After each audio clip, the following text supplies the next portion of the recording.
Now, do you believe we are seeing a bit of an uptick in attention that's been paid towards Africa by both the West and Russia? And if so, why?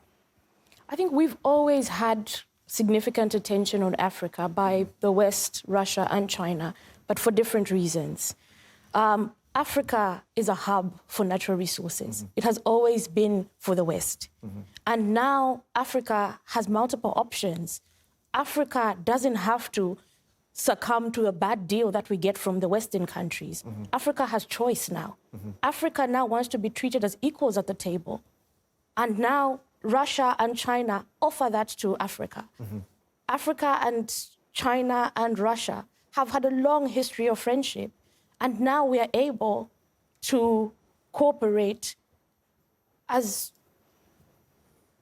equal partners at the table. Do you think the debt trap exists, and do you think this is what China's aiming to do in Africa? I always say that the issue of the debt trap is laughable.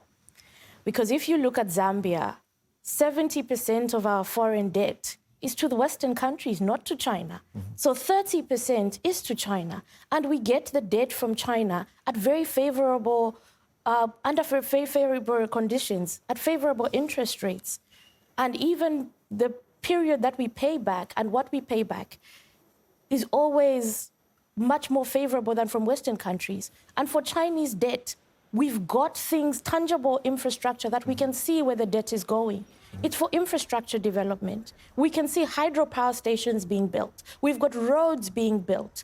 We've got schools, hospitals being built. And on top of this debt, we've got free gifts coming from China to our African countries. It's the same thing with Ghana and across the African continent with Tanzania. So this debt trap is just fake news. It's Western propaganda to try and reduce Africa's cooperation with China. They always say that if you want to win, divide people. Or if you want to rule, it's better that you divide people. So that's what the West continues to do. They don't want to see an Africa that is united, because an Africa that is united will be prosperous. An Africa that is united will be able to use its resources for the benefit of its people and for the benefit of the entire global community. We don't believe that African resources are just for Africa, for example. They should be used for the entire world, but in a way that is of mutual respect to each and every one of us.